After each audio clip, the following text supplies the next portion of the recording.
I know all too well how you can be doing well emotionally, you feeling steady and praying and trusting God, and then one moment can happen, a conversation, a text message, or a decision that your child makes, and suddenly it feels like fear rushes right back in again. Your heart is racing, and your mind is spinning, and you're feeling anxious, unsettled, and emotional. And before you even realize what's happening, you're back in fear again. This is something I really want parents to understand, that not every emotional reaction is just emotional. Sometimes it's a trigger, and triggers matter in spiritual warfare. Scripture says in Proverbs 4 and 23, above all else, guard your heart, for everything you do flows from it. And then Second Corinthians 10 and 5 says, take captive every thought to make it obedient to Christ. Now that tells us that our thoughts matter. Our emotional responses matter.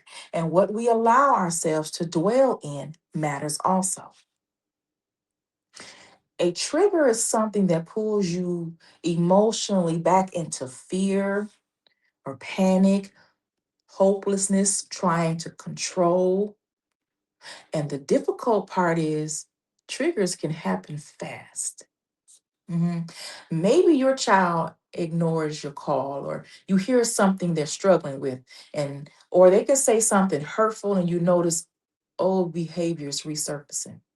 And immediately your mind starts saying, here we go again.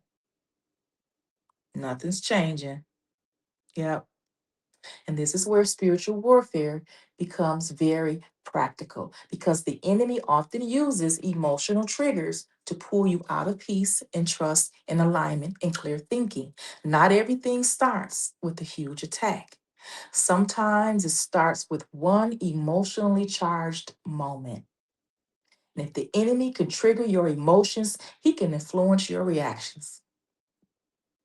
Once you're emotionally triggered, it rises fear in you, and then you feel urgency, and then your peace disappears. And suddenly you feel like you need to fix it or try to control.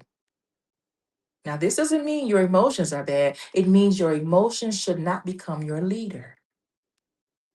Scripture says in Second Timothy 1 and 7, for God has not given us a spirit of fear, but of power, love, and a sound mind.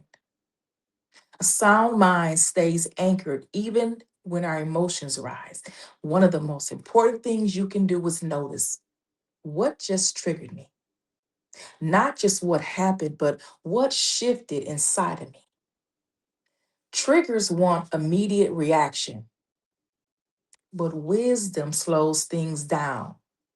You pause, you breathe. Don't let the emotional wave decide your next move.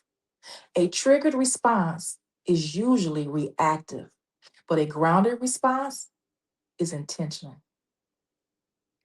Now, this is where you come back into agreement with truth instead of fear, not by pretending you don't feel anything, but by reminding yourself, God is still working. I don't have to react to this.